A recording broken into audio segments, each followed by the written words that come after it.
If you love whole bunch wines, if you love Pinot, have I got a treat for you. We recently held a blind tasting of red wines made with whole bunch fermentation and carbonic maceration techniques, part of our deep dive series at YGOW.com. Our panel of winemakers and sommeliers picked their favourites, tasted completely blind. And this wine, the 70 Greenhills Estate Pinot Nouveau, was selected as one of the top wines, and in the glass, you can see it's a very light expression of red with this beautiful translucence to the colour.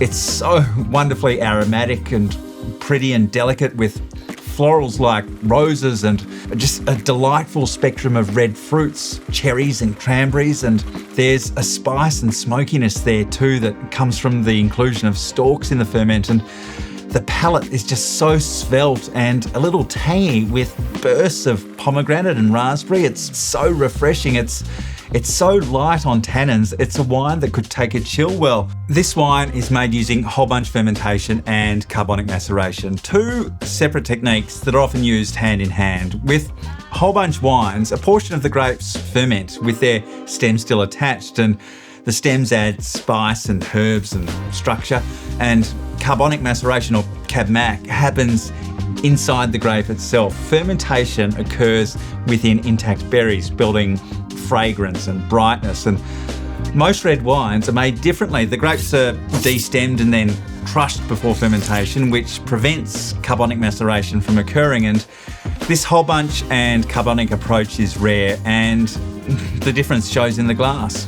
70 Greenhills is a new project. Carol and Robert Spooner planted their vineyard in 2018, and they're growing Pinot and Chardonnay, and the first vintage was 2023, and this 2025 Pinot Nouveau is the debut of this style. And Rob harvested the grapes, and whole bunches went straight into a sealed tank and was left to its own devices. And with 100% whole bunches, fermentation was happening inside intact berries, each one producing carbon dioxide. And the pressure from that CO2 building up inside the sealed tank, combined with the weight of those bunches, caused the berries to split naturally. And this released juice that began fermenting conventionally, producing even more CO2, and the pressure became so intense that it just blew the lid right off. And apparently when they turned up to the winery one morning, they found the lid sitting in the rafters of the winery. Then, rather than intervene with the ferment, they simply put the lid back on and let the ferment continue, berry splitting, CO2 building and